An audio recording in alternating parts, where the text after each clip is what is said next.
¿Qué tal? El día de hoy vamos a continuar con estos videos del brazo robótico y el día de hoy vamos a presentar lo que va a ser el actuador de este brazo robótico. Somos de la carrera de Ingeniería Mecatrónica del Tecnológico Nacional de México, Campus Ciudad Hidalgo. El equipo está conformado por Chávez Rojas Luis Antonio, Colín Miranda Martín, Juárez Martínez Mariela, Soto Montes de Oca María Auxilio y Villegas Reyes Gilberto, para el maestro Guillermo Capistrano Zúñiga Neria, de la materia de instrumentación. Bueno, pues primero que nada, para empezar a ver esto del actuador, vamos a mencionar un poco qué son estos actuadores. Entonces, un actuador es un dispositivo inherente mecánico cuya función es proporcionar fuerza para mover o actuar otros dispositivos mecánicos. Su fuerza puede provenir de presión neumática, presión hidráulica o fuerza electromotriz. Ok, para lo que nosotros lo vamos a ocupar, nos convendría más utilizarlo de un actuador de fuerza electromotriz. ¿Por qué? Por todo nuestro circuito que estuvimos presentando en el video anterior.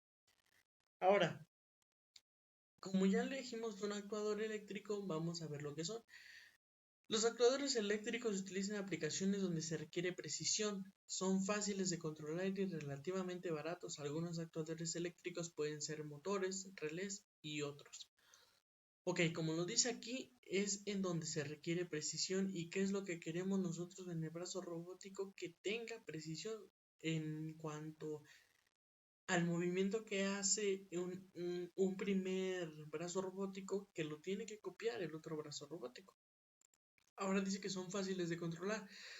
Prácticamente sí, como lo estuvimos viendo en el video anterior, el circuito consta de circuitos operacionales, circuito integrado operacional, el LM741, y son relativamente baratos. Un potenciómetro, perdón, un servomotor, un motorreductor, perdón, de este tipo puede costar hasta 30-35 pesos. Entonces es relativamente barato.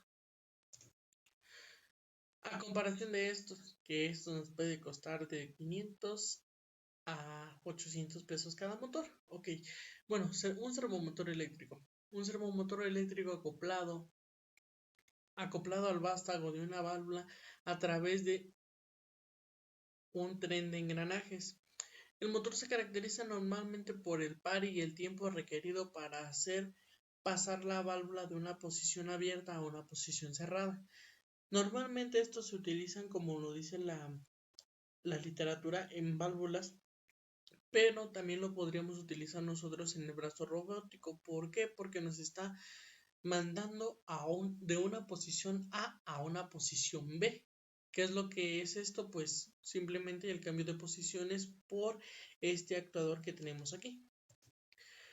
Ahora, como lo vimos en el circuito, vamos a utilizar el comparador LM741.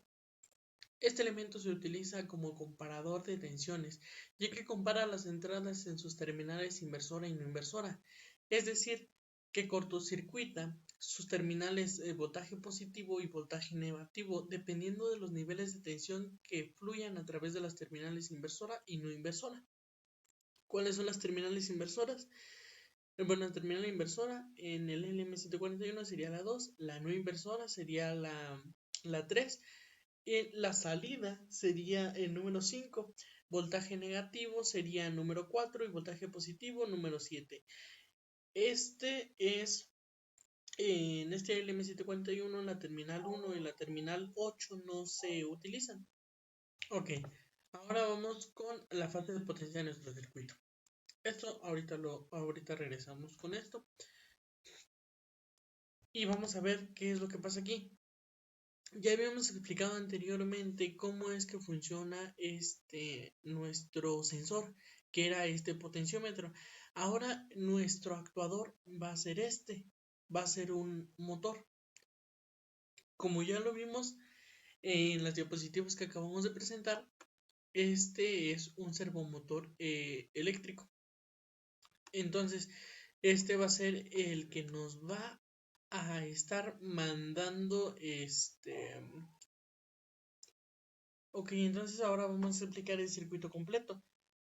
Como lo vemos, el LM741 de la entrada sumadora en esta configuración va a estar en su terminal inversora, y su terminal no inversora va a tener estos dos potenciómetros, que uno tendría que estar en el otro brazo, en el brazo que tiene que hacer los movimientos, y el otro potenciómetro tendría que estar en el brazo que va a copiar esos movimientos.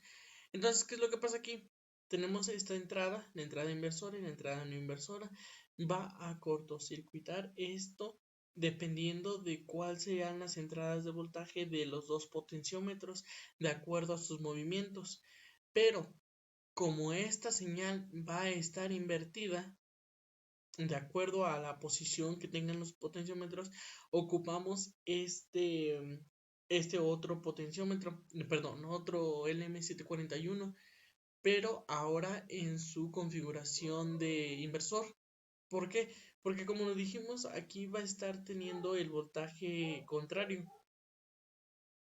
Va a estar teniendo el voltaje invertido. Entonces ocupamos esto de aquí para poder invertir de nuevo ese voltaje para que nos genere un voltaje positivo.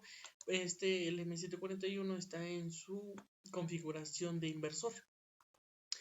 Ahora pasamos a nuestra fase de potencia. Ahora sí, para la fase de potencia estamos utilizando un LM741 también, pero como amplificador. Volvamos a las diapositivas. En la fase de potencia nos va a servir para poder cambiar de posición el giro del motor. Además, amplificar un poco la señal, ya que el motor reductor que se desea utilizar posee un torque débil. Para esta fase de potencia se utilizarán transistores de tipo PNP y NPN con nomenclaturas TIP 41 y TIP 42.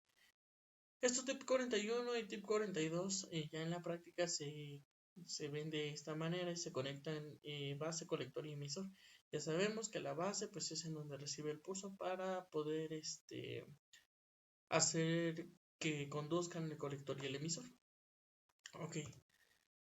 La ganancia de esta fase de potencia va a estar controlada o va a estar definida por esta ecuación. K es igual a RP entre un K, donde RP es la resistencia del potenciómetro o el valor del potenciómetro a utilizar. Como nosotros utilizamos ya en la práctica un potenciómetro de 10K, la ecuación quedaría de la siguiente manera. Ok, y volvemos al circuito.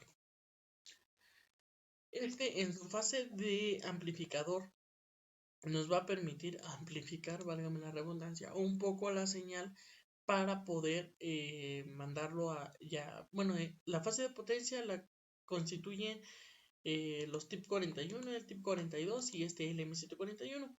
Después del LM741 vamos a tener el TIP 41, que es PNP, y el TIP 42 NPN. ¿Esto por qué?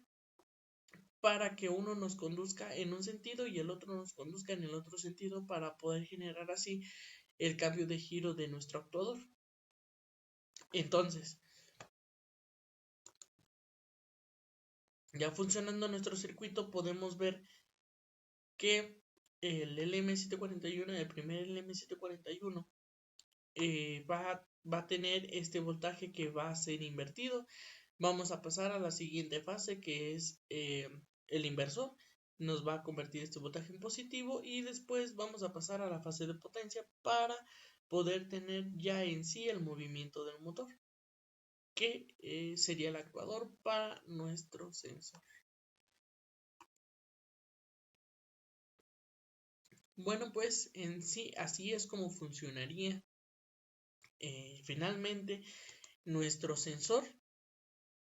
Cómo funcionaría nuestro sensor, como lo vimos en el video anterior, este potenciómetro, y cómo funcionaría nuestro actuador a partir de todo este circuito que se diseñó para el brazo robótico.